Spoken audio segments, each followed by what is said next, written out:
Hi, మీరేనా news పేపర్లు అమ్ముకోవడానికి వచ్చింది? పేపర్లు అమ్ముకునుడేంది? మా sir English channel CEO. Please SIT. Me English paper మేము కొందాం అనుకుంటున్నాం. మా ఛానల్కి మంచి టీఆర్పీ ఉంది, చాలా మంచి ఛానల్. ఓ 300 CR. ఒక 188 కోట్లు చేసుకోండి. నిన్నగాక మొన్న కేటీఆర్ గారు ఒక పేపర్ కొన్నారు 128 కోట్లు, దాదాపుగా అంతే 188 188 కోట్లతోని పయనీర్ అని ఇంగ్లీష్ పేపర్ కొన్నాడు ఆయన. ఓకే, మంచి డీలింగే. మళ్ళా నీతో నాకెందుకు? మళ్ళీ ఫోన్ ట్యాపింగ్ చేసినా చేస్తావు. Okay okay. Thank you. Formalities అన్ని మామూలు చూసుకుంటారు. క్యాష్ అంతా బ్లాక్ లోనే. ఏంద్రా ఇది? ఇంగ్లీష్ న్యూస్ ఛానల్ కొంటున్నా బాపు, మనకే. మొన్న రేవంత్ రెడ్డిని తిట్టేనీకి కోట్లు ఖర్చు పెట్టి యూట్యూబ్ ఛానల్ కొన్నావు. రేవంత్ ప్రభుత్వం ఏం చేస్తలేదని ఫేక్ ప్రచారాలు చేయనీకే తెలుగు ఛానల్స్ కొన్నావు. ఏం సైకోగలరా మీరు?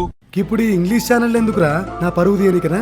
అంటే ఇక తెలుగులో ఆడిన అబద్ధాలు ఆడదు అన్నట్టు ఇప్పుడు ఇంగ్లీష్ లో కూడా అబద్ధాలు ఆడతారు అన్నట్టు. నువ్వు తెలంగాణ తెచ్చిన మొగోను అని ఈ తెలుగు రాష్ట్రాలకే తెలుసు బాపు. అది ఇంగ్లీష్ లో కూడా చెప్పుదామని బాపు, అప్పుడు అందరికి ఓకే తెలుస్తుంది. ఓకే, శబాష్ శబాష్. కొనే ఇంతకీ ఎంత పెట్టి కొంటున్నావు?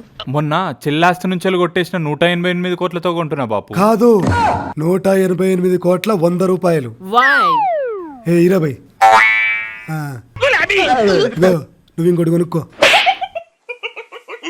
సార్ గవి 100 రూపాయల స్పెడ్స్ అని గైనికెట్లా తెలిసింది సార్? లీలలు వింటారా గోవిందా